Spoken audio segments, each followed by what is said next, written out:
નમસ્કાર, ભાગ્યદર્પણમાં આપનું સ્વાગત છે. હું છું કૃષ્ણા. દર્શક મિત્રો, તમારી વાણી તમારા વિચારોનો પડઘો છે. તો આજના સુવિચાર સાથે શરૂ કરી આપના ભાગ્યના દર્પણને રજૂ કરતો અમારો વિશેષ કાર્યક્રમ ભાગ્ય દર્પણ.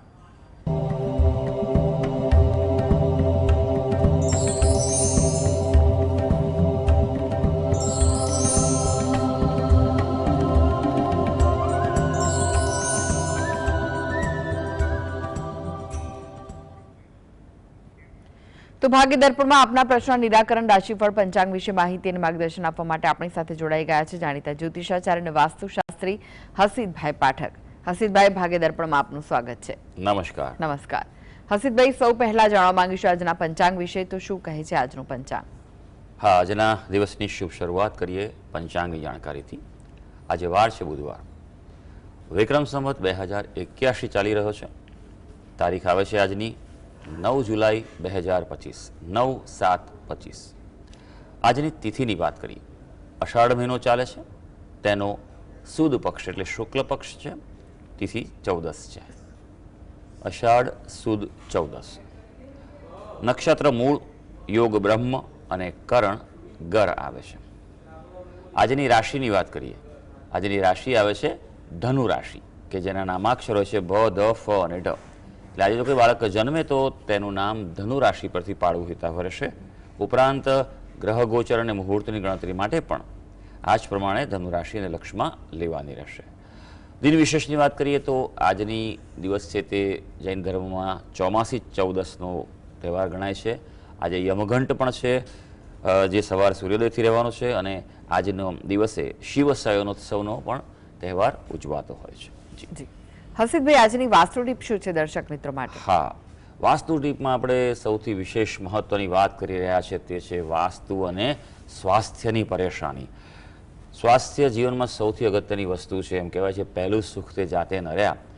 અને જીવનમાં જો નાની મોટી તકલીફ આવ્યા કરતી હોય સતત, અને કંઈક ને કંઈક થયા કરતું હોય, બધું સાચવવા કરતાં ઘણીવાર એવું જોવા મળે છે કે વ્યક્તિ જીવનમાં સ્વાસ્થ્યના નિયમોનું પાલન કરતા હોય છે, સ્વસ્થ આહાર વિહાર કરતા હોય છે, તેમ છતાં પણ ક્યાંક ને ક્યાંક માંદગી કે બીમારી ઘરમાં કોઈને કોઈનો પીછો છોડતી નથી. ત્યારે વિચારું કે વાસ્તુ દોષ હોવાની સંભાવના છે.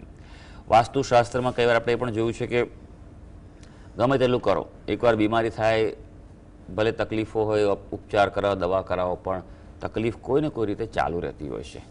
તો તેવા સમયે વાસ્તુશાસ્ત્ર એ ખૂબ જ મદદગાર, ઉપયોગી શાસ્ત્ર છે. ખાસ કરીને તેના માટે જો અગત્યની દિશા હોય સ્વાસ્થ્ય માટેની, તો તે છે ઈશાન દિશા, પૂર્વ દિશા. ખાસ એ વાતનું ખૂબ ધ્યાન રાખવાનું છે. કેટલા માટે ઈશાન દિશાને સૌથી મહત્વ આપ્યું છે કે તેને પવિત્ર રાખવો, એટલા માટે જ એને મહત્વ પણ છે. કારણ કે આપણે જાણીએ છીએ જીવનમાં સૌથી બધા જે સુખ છે પાછળ છે, સૌથી પહેલું સુખ તે સ્વાસ્થ્યનું સુખ છે. ઈશાન ખૂણામાં જો કોઈ પ્રકારે ટોયલેટ હોય, કોઈ સીડી હોય, એ પ્રકારનો ખૂબ ભાર હોય તો ઘરના વ્યક્તિઓમાં ખૂબ તણાવ રહી શકે, ક્લેશ રહી શકે તેવું બને છે. ખાસ કરીને મહિલાઓ ઉપર તેની વિશેષ અસર થતી જોવા મળે છે. જી હસીતભાઈ, 12 રાશિઓનું રાશિફળ જાણે તે પહેલા એક દર્શક મિત્ર આપણી સાથે જોડાઈ ગયા છે. ભારતીબેન છે. ભારતીબેન, આપને જેમના માટે પ્રશ્ન પૂછવો હોય તેમની જન્મ તારીખ જણાવો. તારીખ છે 1/12/66 અને સમય સવારે 5:30 વહેલા અને સ્થળ મહેસાણા. એટલે પ્રશ્ન એવો છે કે હસીતભાઈ, મારે દક્ષિણ દિશાનું 62 નંબરનું મકાન છે. એટલે મારે મકાન માં થોડુંક મન પાછું રહેશે. એટલે મારે એ મકાન ભાડે આપી અને બીજે કાં તો વેચવાનું છે, પણ વેચાય તો બીજે અત્યારે રહેવા જવું છે. એટલે મકાન માટે કેવા યોગ છે બદલવા માટે, અને નવું લેવાના કેવા યોગ છે આવે છે? આ મકાન તમારા નામે છે બેન? ના, મારા હસબન્ડના નામે છે. એમની જન્મ તારીખ, એમની જન્મ તારીખ આપેલી છે. બરોબર છે. દક્ષિણમુખી તમે કેવી રીતે ગણ્યું? બહારથી અંદર જતા કે અંદરથી બહાર જતા? એટલે આપણે અંદર બેસીએ ને ઘરના દરવાજાના અંદર, એટલે દક્ષિણમાંથી જવાનું અંદર. હા બેન, જો આ સમજણ કહેવાની જરૂર છે કે દક્ષિણમુખી કેવી રીતે ગણવું એ સમજી લો. આ બહુ જ લોકોને હજી પણ દિશા સમજવામાં, તો આ તમારું ખાલી તમે મુખી ઘર કીધું એ છે, ફેસિંગ છે તમારું, એ નથી. ઘરની અંદર પ્રવેશતા કશું જોવાનું નથી બેન. કારણ કે બહાર આવ્યા પછી તમારું ઘર નથી રહેતું. અગત્યની વસ્તુ સમજવા પ્રયત્ન કરો. શાસ્ત્ર એ વૈજ્ઞાનિક વસ્તુ છે. ઘરની અંદરથી જોવાનું છે. તમે તમારા ઘરની અંદર ઊભા રહો. બ્રહ્મસ્થાન, જેને સેન્ટર કહેવાય, મધ્યસ્થાન, ઘરનું જે તમારું ઘર જે છે એનું જે મધ્ય સ્થાન આવે ત્યાં ઊભા રહો. પછી ઘર આડું તેડું હોય તો બરાબર એકવાર ચેક કરો કે ઘરનો મધ્ય ભાગ ક્યાં આવે છે, ત્યાં તમે ઊભા રહો. બરાબર છે? પછી તમે ત્યાં ઊભા રહી અને પછી તમે તમારો ચેક કરો કે કઈ દિશા આવે છે, કઈ તરફ બારણું છે. બરાબર? એ તરફ રાખી અને તમે ચેક કરો, એ જે બતાવે એ દિશા છે. એટલે ઘરની અંદરથી બહાર નીકળતા જો દક્ષિણ આવતું હોય તો બરાબર છે દક્ષિણમુખી, પણ તમે જો કહો છો એ રીતે તો ઉત્તરમુખી થાય બેન, તો તે વાંધો ના આવે. એટલે મનમાં વહેમ કાઢજો. બીજી વસ્તુ, બને તો કોઈ એનો નકશો કે એવું કોઈ વિદ્વાનને બતાવી જુઓ. તમે એક વસ્તુ વિચાર કરજો કે વાસ્તુશાસ્ત્ર એ ખૂબ મહત્વનું શાસ્ત્ર છે. એ હેલ્થ, વેલ, હેપીને બધું આપે છે બેન. જાતે અત્યારે કરનારા ઘણા છે. તમને કોઈ તકલીફ થાય, ઓપરેશન તમે જાતે કરો છો બેન, બરાબર છે? કેમ ડૉક્ટરને બતાવો છો? એમ તમે જે તે ક્ષેત્રમાં તમારે એના અનુભવીને બતાવવું જોઈએ. અને જે વ્યવસ્થિત રીતે અભ્યાસ કરનાર વ્યક્તિ તેવાને. આજકાલ મારે બહુ દુઃખ સાથે કહેવું પડે છે કે સોશિયલ મીડિયામાં, રીલ્સમાં બધા જે જોઈએ તો બધા આવી ગયા છે. પણ તમે કોઈ પણ વ્યક્તિ પાસે જાઓ તો એકવાર તેમનો અનુભવ ચેક કરો, એમની ક્વોલિફિકેશન, યોગ્યતા ચેક કરો કે એમનો શું અભ્યાસ છે, શું અનુભવ છે. બરાબર? અને પછી તમે આગળ વધો, કારણ કે આ વસ્તુ બહુ મહત્વની છે. એટલે તમે એ રીતે ચેક કરો. મેં તમને કહ્યું બતાવી પ્રમાણે ચેક કરી લેજો અને બધા લાગે ચેક કરજો. ઉત્તરમુખી નીકળે તો કોઈ ચિંતાનો સવાલ નથી બેન. બરાબર? એટલે બ્રહ્મમાંથી બહાર આવો, વૈજ્ઞાનિક પદ્ધતિને ફોલો કરજો. એટલે પહેલાં આ ચેક કરાવો અને જો સારું હોય તો પછી આમાં રહો, કોઈ ચિંતા નથી. જી. અનેક દર્શક મિત્ર જોડાઈ ગયા છે. પ્રકાશભાઈ છે. પ્રકાશભાઈ, આપણે જેમના માટે પ્રશ્ન પૂછવો હોય તેમની જન્મ તારીખ જણાવો. હેલો જી. જય જિનેન્દ્ર. જય જીનેન્દ્ર. પ્રકાશભાઈ 9/7/1958 જી. ફરી 9/7/1958 સવારે 6 વાગે ધંધુકા. જી. પ્રશ્ન જણાવો, શું પૂછવું છે? બસ આયુર્વેદિક ડોક્ટર છું અને હવે બી લાઈફ કેવી છે મારી? હાજી. પ્રેક્ટિસ કરો છો તમે અત્યારે? આ ચાલુ છે, સેવાકીય પ્રવૃત્તિ કરું છું. સારું સારું, ચાલો જોઈ લે. ખૂબ સરસ. આપ એક્ટિવ છો એ સારી વસ્તુ છે અને આપણી પાસે જ્ઞાન અને અનુભવ પણ છે. હવે તો એનું લોકોપયોગી કાર્ય કરો તે ખૂબ આવકાર્ય વસ્તુ છે. કુંડલી પર નજર નાખીશું. તમે જે વિગત આપી અનુસાર વૃષભ લગ્ન આવે છે, મીન રાશિ આવે છે. મીન રાશિને થોડુંક ધ્યાન રાખવાનું છે. ભાઈ 7:30 શરૂ થયેલી છે, પણ જો તમે સેવા કરતા હો તો 7:30 શનિ મહારાજ ચોક્કસ મદદ કરતા હોય છે. કારણ કે શનિ મહારાજ છે કર્મના દેવતા છે. એટલે તમે જો રેગ્યુલર એક્ટિવ રહેતા હો અને લોકોને મદદ કરતા હો, ખૂબ સારું છે. તો તમને અસર ઓછી કરશે. પણ પૂર્વ કર્મો છે તેનો ભોગ તો એ આપ્યા વગર છોડશે નહીં. એટલે એ વાતનું ધ્યાન રાખજો. શનિના ઉપાય કરજો, એ ખૂબ જરૂરી છે. બીજું કે આપની જે દશા ચાલી રહી છે, રાહુ મહારાજની દશા ચાલી રહી છે. રાહુમાં 6ઠા સ્થાનમાં છે. એટલે થોડુંક શારીરિક બાબતમાં ધ્યાન રાખવું પડે તેવું થઈ શકે. આ રાહુની દશામાં એક વાતનું ધ્યાન રાખવાનું કે કોઈને ઉધાર ન આપતા, નહીં તો પછી પાછા આવવામાં તકલીફ પડી શકે એવું છે. બાકી સમય જે છે તે અનુકૂળતા આપી શકશે. જી. ગૌતમભાઈ જોડાઈ ગયા છે. ગૌતમભાઈ, આપણે જેમના માટે પ્રશ્ન પૂછવો હોય તેમની જન્મ તારીખ જણાવો.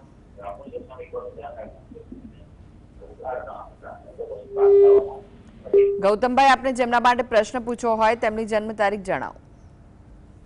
લાગે છે કે તેમની સાથેનો સંપર્ક તૂટી ચૂક્યો છે. રાશિફળની વાત કરીએ હસીતભાઈ. રાશિમંડળની 3 પ્રથમ રાશિ મેષ, વૃષભ, મિથુન રાશિના જાતકોનો આજનો દિવસ કેવો રહેશે?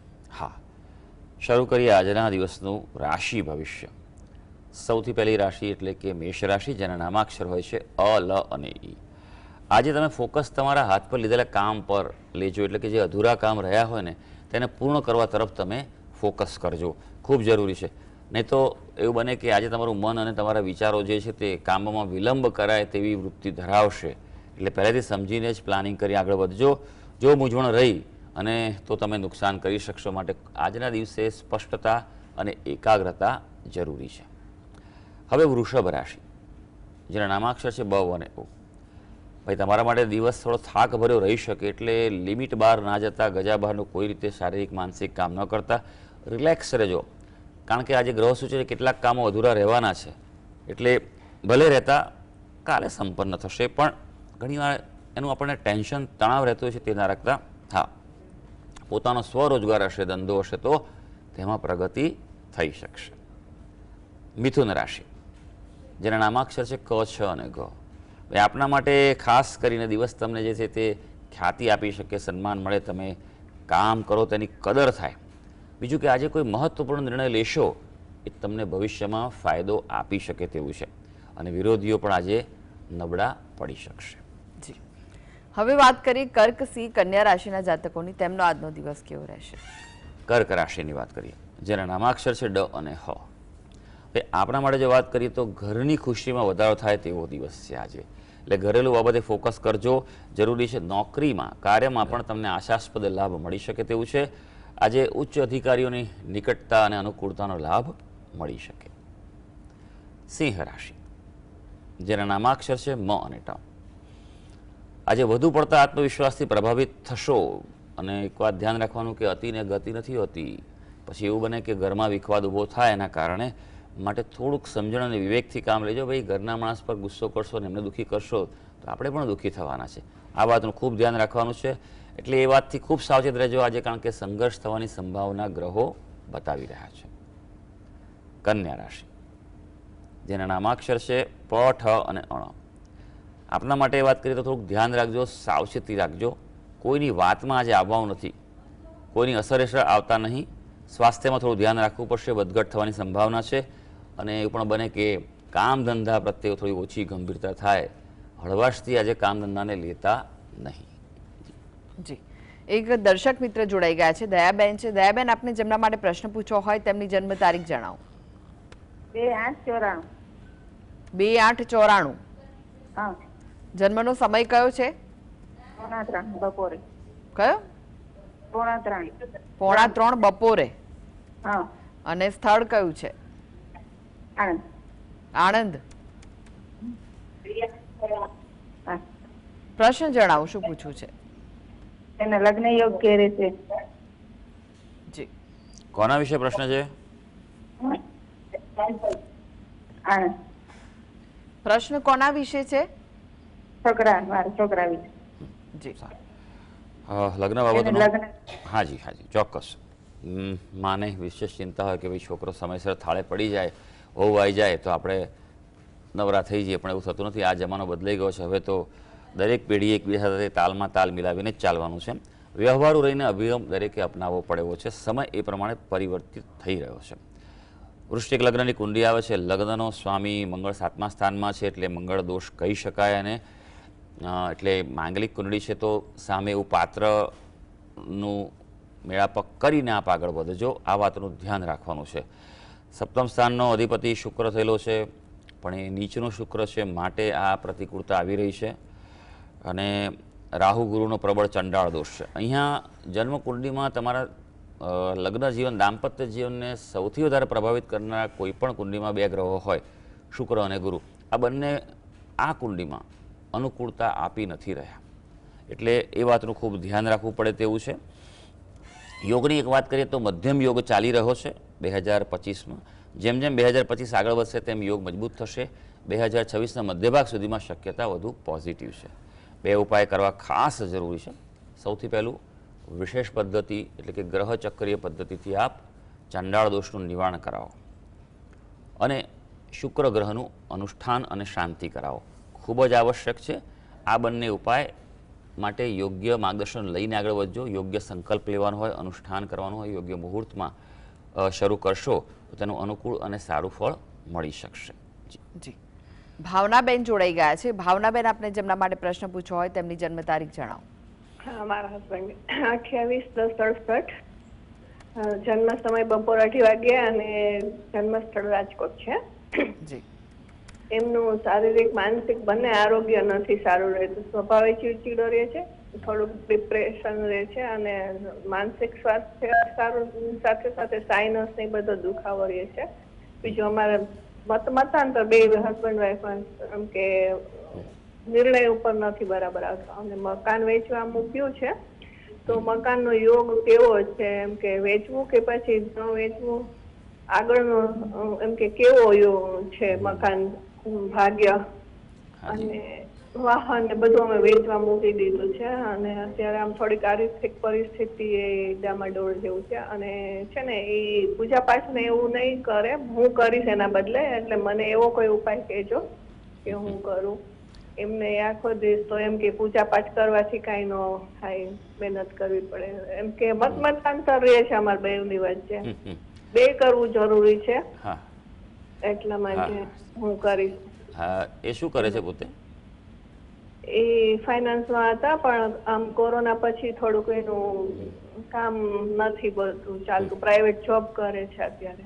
સારું સારું, એ સાંભળતા હોત તો વધુ સારું હતું. મને આ પ્રશ્ન તમારો સાંભળે નહીં, મને જોવા જ નથી દેતા. એ હા, જાય પણ પછી હું વાંધો જોઉં. નહીં, તમારે એકવાર કેવું કે મને સાંભળવો, બરોબર છે બેન? કારણ કે આ વસ્તુ મેં સેંકડો લોકો સાથે ચર્ચા કરેલી છે અને ના માનનારા બધા અંદરથી માને જ છે, પણ એકવાર ચર્ચા કરી પડે, ખુલવું પડતું હોય. ઘણીવાર કેવું બને, જો હવે હું તમને જવાબ આપું છું, બરાબર? સાંભળો શાંતિથી વાત. ખૂબ સરસ પ્રશ્ન છે. મારી પાસે સેંકડો લોકો આવા આવેલા છે કે ભાઈ અમારા ઘરમાં માનતા નથી. માનતા નથી શું થયું? શ્વાસ તમે નથી લેતા? તમે શ્વાસ લો છો, ઓક્સિજન લો છો, એ જ ભગવાનની કૃપા છે. તમે ભગવાનનું કેમ નથી? આ સૂર્યદેવ પ્રત્યક્ષ દેવ છે. તમે લઈ લો, તડકો લેવાનું બંધ કરો, તમે જીવી જ નહીં શકો. જે નથી માનતા એને સમજણ કહેવાની જરૂર છે. હા, ઘણીવાર એવું બને છે કે વ્યક્તિ છે ક્યાં તો ખૂબ સુખી હોય, ખૂબ પૈસો હોય, ત્યારે ભગવાનથી દૂર રહે. એમ કહેવાય ને, સુખમાં સાંભળે સોની, દુઃખમાં સાંભળે રામ. પણ ઘણીવાર એવું બને છે કે ડિપ્રેશન હોય, સ્ટ્રેસ હોય ને, અને ક્યારેક કશું કર્યું હોય ને એ પ્રમાણે રિઝલ્ટ ના મળ્યું હોય, તો એવું બનતું હોય છે કે પછી કે આપણે આવું માનતા નથી. આપણે એ છે ને અંદરનો સ્ટ્રેસ હોય છે, ડિપ્રેશન હોય છે. આવા વ્યક્તિઓએ ભલે ભગવાનનું નામ ના લે, તમે એમની પાસે બે વસ્તુ કરાવો. જો હું તમને બહુ સરસ ઉપાય આપું છું. એમની પાસે પ્રાણાયામ કરાવો, યોગ કરાવો, બરાબર છે? ખુલ્લા પગે ચાલવાનું એમને ટેવ પાડો, બરાબર છે? જેટલું તેમનું શરીરની ઓરા છે ને એ ખુલશે ને એટલું તે હલકા થશે. જો આ બધું વિજ્ઞાન જ છે, ઉપાયમાં કંઈ મંત્ર જાપ નથી. શાસ્ત્રમાં 3 ઉપાય બતાવેલા છે: મંત્ર, મણિ અને ઔષધિ, બરાબર છે? આ બધા ઔષધીય પ્રયોગો છે. બીજું તમે તમારા ઘરનું વાસ્તુ પહેલાં ચેક કરો બેન. જુઓ, તમે કહો છો કાઢવું છે, આ વેચવા કાઢ્યું, આ વેચવા કાઢ્યું, તમે પરિસ્થિતિ સમજો. તમે આટલું સમજદાર છો, પહેલાં વાસ્તુ ચેક કરાવો કોઈ વિદ્વાન પાસે અને વાસ્તુનું દોષનું નિવારણ કરાવો, બરાબર છે? પહેલાં સમજો. બીજું, તમે એમની સુવાની દિશા બદલો, બરાબર? એ તો કરી શકે ને, એનું માથું દક્ષિણ કે પૂર્વ તરફ રાખે. જો એ બેમાંથી એક જ દિશા ફિક્સ હોય તો પછી બદલો. જેમ કે દક્ષિણમાં રાખતા હો તો પૂર્વ કરો, પૂર્વમાં રાખતા હો તો દક્ષિણ કરો. આ બંને વસ્તુનું ખૂબ ધ્યાન રાખો. બીજું કે તમારું ઘર છે તેની ઉર્જા છે બદલવા પ્રયત્ન કરો. જો ફાઇનાન્શિયલ તકલીફ હોય તો તમારો ઉત્તર દિશામાં પ્રોબ્લેમ હોય જ, ઉત્તરથી ઈશાનમાં. જો આપણે અત્યારે ભાગ્યદર્પણમાં પણ ગઈકાલથી ચાલુ કર્યું છે સ્વાસ્થ્ય સંબંધિત સમસ્યાઓ, બરાબર છે? તે પણ તમે આ સાંભળો. અમે ભાગ્યદર્પણ કાર્યક્રમ દ્વારા આપણા દરેક દર્શક મિત્રોના વાસ્તુમાં જે સામાન્ય ટિપ્સ છે જરૂર દરરોજ આપતા રહીએ છીએ. જો ખરેખર તમે એક વર્ષ આ સાંભળો ને તો તમારા ઘરમાં ઘણા બધા દોષ છે, તેની સમજ તમને આવી જશે. એટલે આ પણ તમે કરો, બરાબર છે? હવે કુંડલી પર પણ નજર નાખી દઈશું આપણે કે કુંભ લગ્નની કુંડલી આવે છે. રાશિની વાત કરીએ, સિંહ રાશિ આવે છે. સિંહ રાશિએ થોડું ધ્યાન રાખવાનું છે. અત્યારે નાની પનોતી ચાલુ થઈ છે, એટલે રિસ્ક તો ના લે, કોઈ પ્રકારે લાલચમાં ન આવે, સમજીને કામ કરે, બરાબર છે? હનુમાન ચાલીસાનો પાઠ કરવો ખૂબ જરૂરી છે. અને અત્યારે હાલ દશા રાહુની ચાલી રહી છે, એટલે શિવજીની ઉપાસના તમને ખૂબ ફળદાયી રહે. ખાસ કરીને જુઓ, તમે શિવ મહિમના સ્તોત્રનો પાઠ કરો, તમારા ઘરમાં તમે મોટા અવાજે કરો, બરાબર? દરરોજ સવાર સાંજ કરવા પ્રયત્ન કરો. અને બીજું કે ગણપતિ દાદાની ઉપાસના કરો. સંકટનાશન ગણેશ સ્તોત્ર છે એનો પાઠ કરો. એ તમે કરો બેન, એમના વતી ચાલશે જો ન કરતા હોય તો. પણ ઘણીવાર એવું હોય તો એ બેઠા હોય ને ક્યાંક સાંભળી શકે ને, એ તો મોટા અવાજે કરવું તમારે. એમના કાનમાં પણ પડશે તો પણ પરિવર્તન આવી શકશે. એટલે થોડુંક હજી સાચવવાનું છે, પણ આ બધા ફેરફારો કરવાથી રાહત ચોક્કસ થશે. જી હસીતભાઈ, ફરી એકવાર રાશિફળની વાત કરીએ. તુલા, વૃશ્ચિક, ધનુ રાશિના જાતકોનો આજનો દિવસ કેવો રહેશે? હા, આગળ વધીએ. વાત કરીએ હવે તુલા રાશિની. તુલા રાશિના જાતકોના નામાક્ષરો છે ર અને ત. આજે કાર્યમાં સફળતા મળવાની તકો છે, એટલે ફોકસ કાર્ય પર કરજો. મહત્વપૂર્ણ કાર્યો આજે પૂરા થાય તેવું છે, માટે પૂરેપૂરો તેના માટે પ્રયાસ કરવાનો છે. હા, ક્યાંક અંગત પરિસ્થિતિમાં પ્રતિકૂળતા રહેશે, એટલે ગ્રહો એમ સૂચવે છે કે ભાઈ આજે બહાર કાર્યક્ષેત્રે જ ફોકસ કરવાનું છે. હવે વૃશ્ચિક રાશિ, નામાક્ષર છે એના ન અને ય. આળસથી તમારા કાર્યમાં વિલંબ થાય, એટલે પ્લાનિંગ ખૂબ જરૂરી છે, સમયનું આયોજન. નહીં તો પછી કામ ધારેલું નહીં થાય તો અસંતોષની લાગણી પણ રહેવાની છે. હા, ઘરેલું બાબતોમાં આજે અનુકૂળતા મળી શકશે. ધનુ રાશિ, જેના નામાક્ષર છે ભ, ધ, ફ અને ઢ.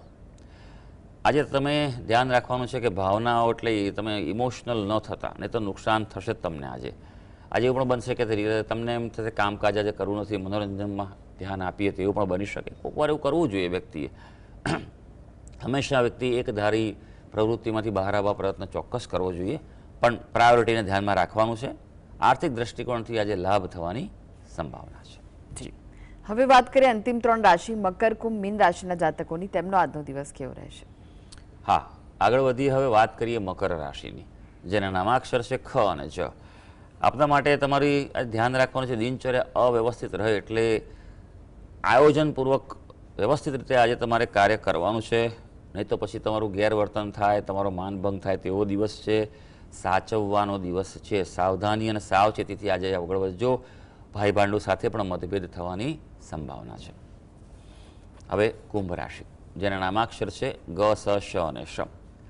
આજે તમે તમારી જાતને કંટ્રોલ નહીં કરી શકો. તમારી ભાવના, તમારી અભિવ્યક્તિ, જે આપો છો તમે પ્રતિક્રિયાઓ, તેના પર કાબૂ નહીં કરી શકો. એટલે પહેલેથી જ આ વસ્તુ સવારથી ધ્યાન રાખજો.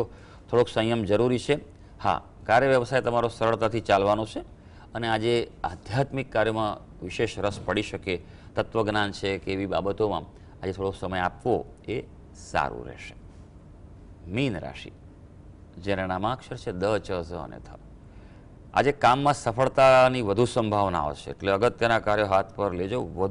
જેટલા વધુ થાય એટલા કાર્યો સંપન્ન કરવા આજે પ્રયત્ન કરજો અને ખાસ કરીને સાંજ પહેલાં કોઈ મહત્વપૂર્ણ કાર્ય જો હાથમાં લીધું હોય તો પૂરું કરવાનો પ્રયાસ કરી લેજો. પરિવાર માટે પણ કોઈ સારા સમાચાર મળી શકે. તો સર્વે દર્શક મિત્રોનો આજનો દિવસ શુભ અને મંગળકારી જાય તેવી ઈશ્વરને અભ્યર્થના. જી, હસીદભાઈ, GSTV સાથે જોડાવા માટે, દર્શક મિત્રોને માહિતી અને માર્ગદર્શન આપવા માટે આપનો આભાર. ધન્યવાદ. તો આ સાથે જ ભાગીદાર પણ આજે બસ આટલું જ. મને રજા આપશો. નમસ્કાર.